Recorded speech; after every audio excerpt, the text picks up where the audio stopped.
Assalamualaikum warahmatullahi wabarakatuh. Bismillah, alhamdulillah, wassalatu wassalamu ala rasulillah Sayyidina Muhammad ibni Abdillah wa ala alihi wa sahbihi wa mawalah, amma ba'd. Hadirin pemirsa dimanapun Anda berada, dikisahkan setelah wafatnya Rasulullah, Sayyidina Bilal bin Rabah mendatangi Sayyidina Abu Bakar Siddiq radhiyallahu an. Lantas Sayyidina Bilal bin Rabah berkata, "Wahai Amirul Mukminin, izinkan saya untuk berhenti azan." Seketika itu Sayyidina Abu Bakar Siddiq radhiyallahu an terkejut lalu berkata, "Wahai Bilal, kenapa engkau berkata sedemikian? Mana mungkin aku memberhentikan seseorang di mana pada saat itu Rasulullah yang mengangkat orang tersebut." Lantas Sayyidina Bilal bin Rabah berkata, Tolonglah berhentikan aku untuk azan." Lantas Sayyidina Abu Bakar Siddiq berkata, "Saya bisa memberhentikanmu, tapi tolong, apa alasanmu untuk berhenti azan, wahai Bilal?" Dengan berlinang air mata, Sayyidina Bilal pun menjawab, "Wahai Amirul Mukminin, aku tidak sanggup lagi untuk melantunkan azan, karena di masa itu sungguh Rasulullah yang telah menguatkanku untuk senantiasa melantunkan azan tersebut. Ketika waktunya sholat, aku senantiasa membangunkan Rasulullah, ya Rasulullah. Dan begitu juga sebaliknya, Rasulullah juga senantiasa membangunkanku ketika waktu sholat. Kami bersama-sama berjalan ke masjid, lalu aku senantiasa mengumandangkan azan. Hal-hal yang seperti itu yang senantiasa saya ingat terus-menerus." Berlinang air mata Sayyidina Bilal bin Rabah dengan menceritakan kejadian-kejadian tersebut.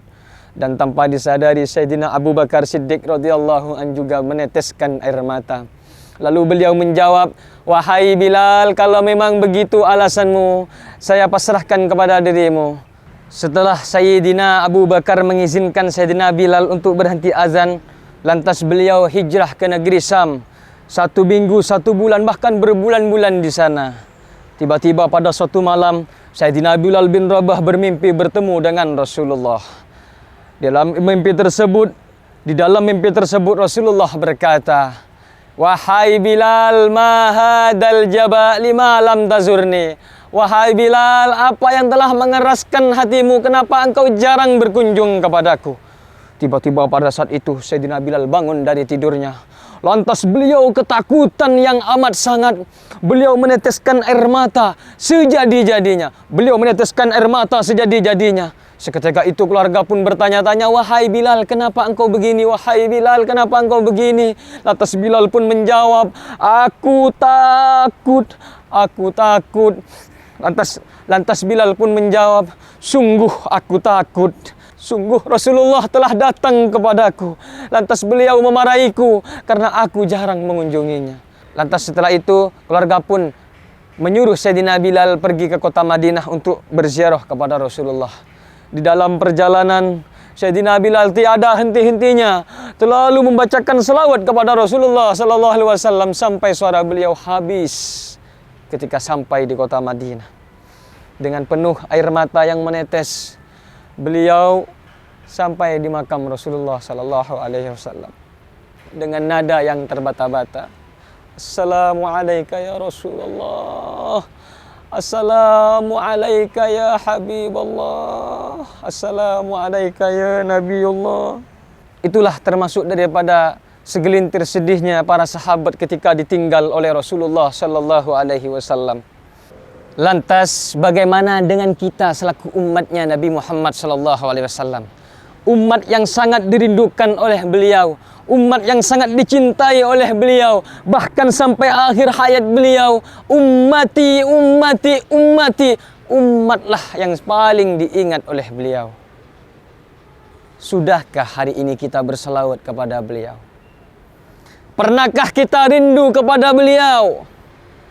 Pernahkah kita menangis karena menginginkan beliau, menginginkan syafaat beliau?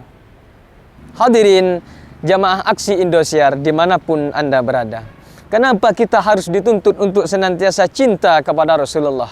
Karena dalam hadisnya Rasulullah Shallallahu Alaihi Wasallam berkata, man ahabbani kana ma'i fil jannah.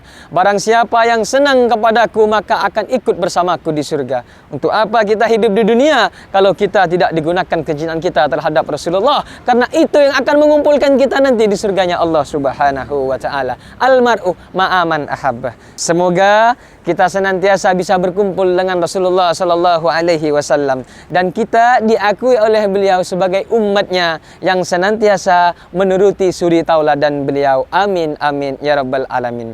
Mungkin cukup ini pidato yang dapat kami sampaikan, kurang dan lebihnya mohon dimaafkan. Akhiran wabillahi taufiq wal hidayah. Assalamualaikum warahmatullahi wabarakatuh.